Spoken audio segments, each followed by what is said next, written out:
He was the first to laugh, not the coworker, but my husband. That sharp, practiced sound cut through the noise like glass shattering. It was a coworker who had started it, her voice dripping with mockery. "What's it like being nobody?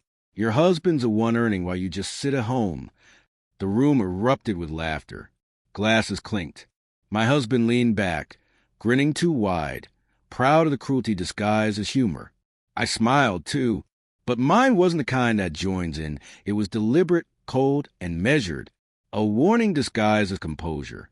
I turned to the CEO sitting across the table and said evenly, "How does it feel to know this nobody owns 67% of your company?" The sound died instantly. The air froze. The CEO went pale. My husband's hand slipped from his glass, and no one dared move. Even the waiter pretended not to exist. That was the moment everything ended. Not the marriage that had been dead for years, but the illusion of it. When I first met Daniel, he wasn't cruel. He was magnetic, ambitious. The kind of man who made the future sound like a shared adventure. I was building my own tech company back then, a software firm designed to help small businesses automate operations. He admired that, or at least, he said he did. He claimed to respect strong women. And for a while, I believed him. He proposed a year later. Our lives blended, and so did our work. My business became ours. His suggestions became my decisions, and slowly, my name faded from every contract, every credit, every headline. He set investors like simple hierarchies. He said it was only temporary. But temporary stretched until I was erased completely. When the company was finally acquired, his name was the one on the check. He smiled for the cameras while I managed everything behind the scenes, clients, code, contracts. I built that empire brick by brick while he perfected his public image.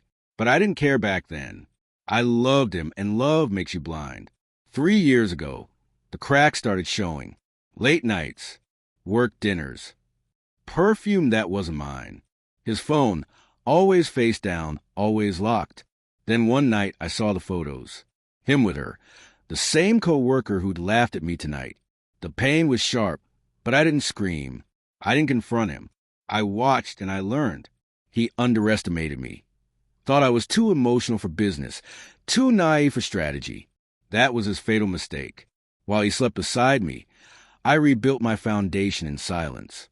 The company might have been under his name, but the intellectual property, patents, and licensing rights, those were mine, quietly held through shell corporations I'd set up years ago for tax reasons. Bit by bit, I moved shares, bought out silent partners, and redirected ownership until I controlled the majority.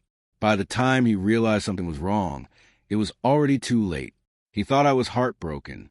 I was busy preparing documentation, every message, every personal expense charge to the company, every lie he'd written in ink.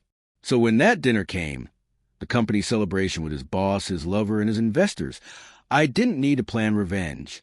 The stage was already set. All I needed was one cue, and it came right on schedule. Her joke, his laughter. I looked at the CEO and asked my question.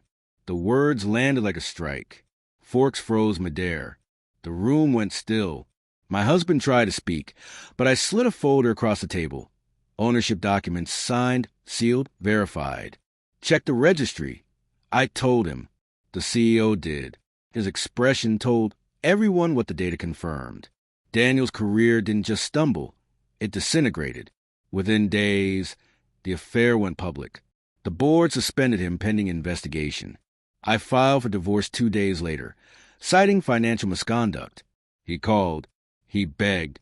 He threatened. Then he begged again. I never responded. People love to say revenge is best served cold. They're wrong. It's best served calculated. Revenge isn't about fury. It's about focus. It's the quiet patience of letting them dig their own grave while you hand them the shovel. That night, I didn't just destroy him. I reclaimed myself. And when the laughter finally died and silence settled over that table, I heard something new. My own laughter, calm and unbroken, echoing to the ruin he made.